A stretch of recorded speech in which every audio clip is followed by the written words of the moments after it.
Travel. இப்போ நீங்க wife வந்து எப்பவுமே டிராவல் பண்ணிட்டே இருக்காங்க. மார்னிங் 45 மினிட்ஸ், நைட்டும் வந்து ஒரு 45 மினிட்ஸ், 1 ஹவர். ஸோ டெய்லி வந்து 2-3 ஹவர்ஸ் டிராவல் பண்ற மாதிரி இருக்கு ஒர்க்குக்காக அப்படின்னா, இதனால கண்டிப்பா உங்களுக்கு வந்து குழந்தையின்மை வராது. இல்ல பிரெக்னன்ட் ஆனீங்கனாலுமே வந்து மிஸ்கேரேஜ் கண்டிப்பா ஆகாது. ஒரு நல்ல கரு ஸ்ட்ராங்கா இருக்குன்னா அது வந்து டிராவல்னால வந்து பாதிக்கப்படாது. அன்டில் அண்ட் அன்லெஸ் கருவே பிரச்சனையா இருக்குன்னாதான் அது மிஸ்கேரேஜ் ஆகலாம்.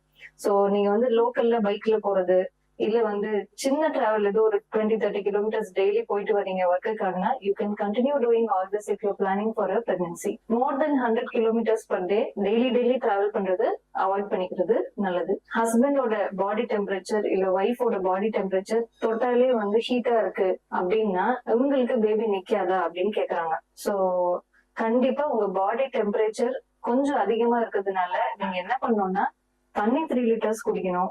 அண்ட் ரொம்ப நீங்க வெளியே டிராவல் பண்றீங்களா, டெய்லி வந்து சன் எக்ஸ்போஷர் அதிகமா இருக்குன்னா கண்டிப்பா வந்து water intake you have to be careful. And umbrella போட்டுக்கோங்க. இல்ல வந்து நீங்க பைக்ல டிராவல் பண்றீங்கன்னா சம்டைம்ஸ் என்ன ஆகும், அந்த வெறுப்பைக்கு ஹீட் ஏறும். சோ அந்த இடத்துக்கு மட்டும் நீங்க வந்து அந்த பைக்ல வந்து ஒரு திக்கான ஒரு கிளாத் வச்சுட்டு அதுக்கு மேல நீங்க டிராவல் பண்றது is safer when you're planning for your pregnancy. 7வது பாயிண்ட் என்னன்னா, நம்மளுக்கு நேச்சுரலா கிடைக்கிற ஃப்ரூட்ஸ், இந்த பப்பாயா, பைனாப்பிள், இல்லைன்னா எள்ளு, இதெல்லாம் சாப்பிட்டா மிஸ்கேரேஜ் ஆயிடுமான்னு கேக்குறாங்க.